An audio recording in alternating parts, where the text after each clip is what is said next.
সম্মানিত দর্শকবৃন্দ, ঘটনাটি ছিল নবুয়তের ১০ম বছরে। এই বছরকে বলা হয় আমুল হুসন, অর্থাৎ দুঃখের বছর। কারণ এই বছরই আমাদের প্রিয় নবী সাল্লাল্লাহু আলাইহি ওয়া আলিহি ওয়াসাল্লামের প্রিয় চাচা হজরত আবু তালিব এবং প্রাণপ্রিয় স্ত্রী হজরত খাদিজা রাদিয়াল্লাহু আনহা ইন্তেকাল করেন। এই দুই মহান ব্যক্তি ছিলেন তার সবচেয়ে বড় আশ্রয় ও সান্ত্বনা।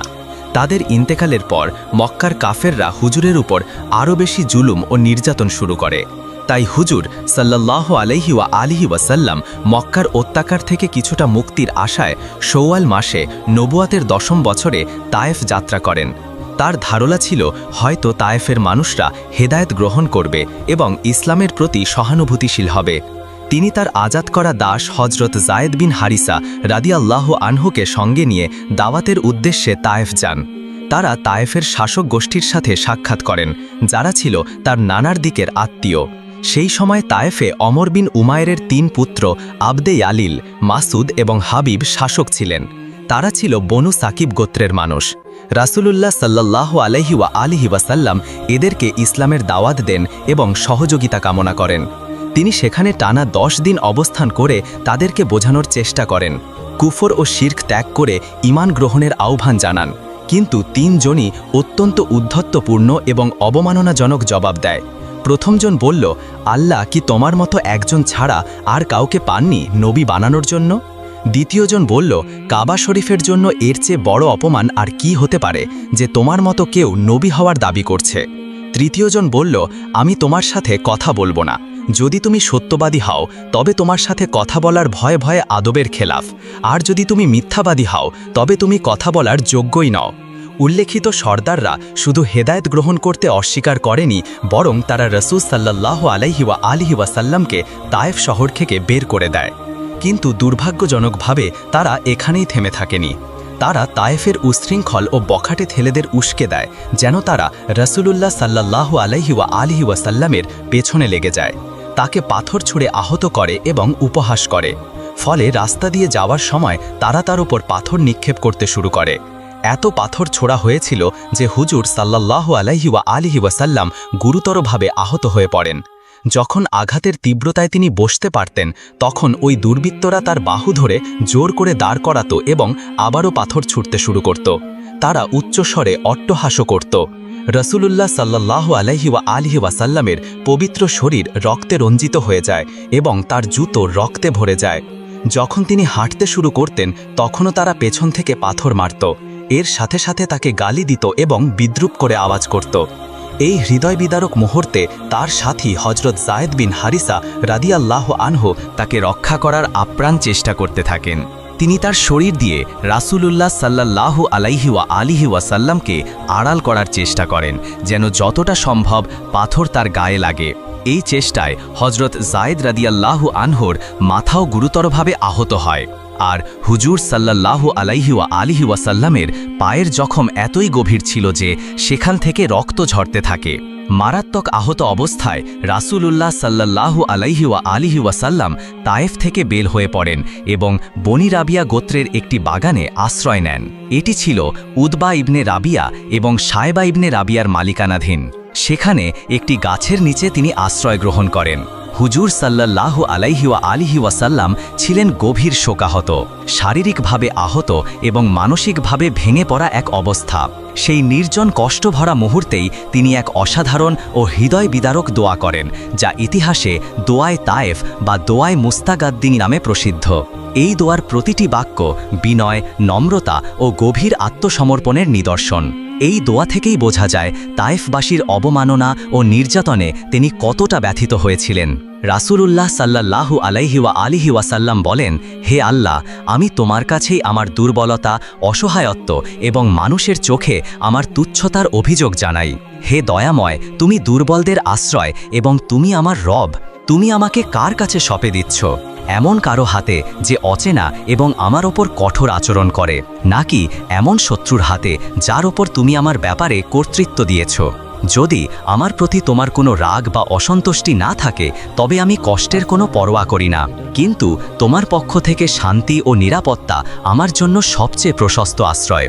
আমি তোমার সেই পবিত্র চেহারার নূরের আশ্রয় চাই, যার আলোতে সমস্ত অন্ধকার দূর হয় এবং যার কারণে দুনিয়া ও আখিরাতের সব কিছু সুব্যবস্থিত রয়েছে। যেন তুমি আমার প্রতি রুষ্ট না হও, যেন তোমার গাজাব আমার ওপর আপতিত না হয়। আমি কেবল তোমার সন্তুষ্টির জন্যই চেষ্টা চালিয়ে যাব, যতক্ষণ না তুমি সন্তুষ্ট হও, আর তোমার ছাড়া কারো মধ্যে নেই কোনো শক্তি কিংবা ক্ষমতা। এই সময় আল্লাহ তাআলা হজরত জিব্রাইল আলাইহিস সালামকে অবতরণ করালেন। জিব্রাইল আলাইহিস সালাম একটি মেঘের ছায়ায় এসে উপস্থিত হন এবং আর্জ করেন, হে মোহাম্মদ সাল্লাল্লাহু আলাইহি ওয়া আলিহি ওয়াসাল্লাম, আল্লাহ তাআলা আপনার জাতির কথা শুনেছেন এবং তাদের আচরণও দেখেছেন। আল্লাহ তাআলা আপনার কাছে পাহাড়ের ফেরেশতাকেও পাঠিয়েছেন, আপনি চাইলে তাকে নির্দেশ দিতে পারেন।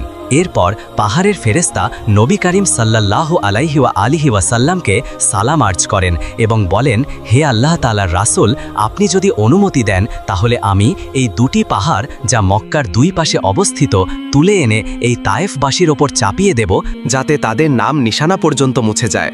এই পর্যায়ে নবী রাহমাত সাল্লাল্লাহু আলাইহি ওয়া আলিহি ওয়াসাল্লাম যে উত্তর দেন তা কিয়ামত পর্যন্ত প্রমাণ করে যে তিনি ছিলেন রাহমাতুল্লিল আলামিন, সমস্ত বিশ্বের জন্য রহমত স্বরূপ।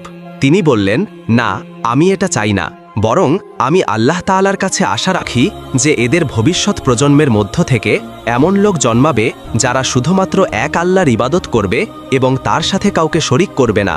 এই দয়ার বার্তাই ছিল নবীজির প্রকৃত পরিচয়, ক্ষমাশীলতা, দয়া এবং ধৈর্যের এক অনন্য উদাহরণ।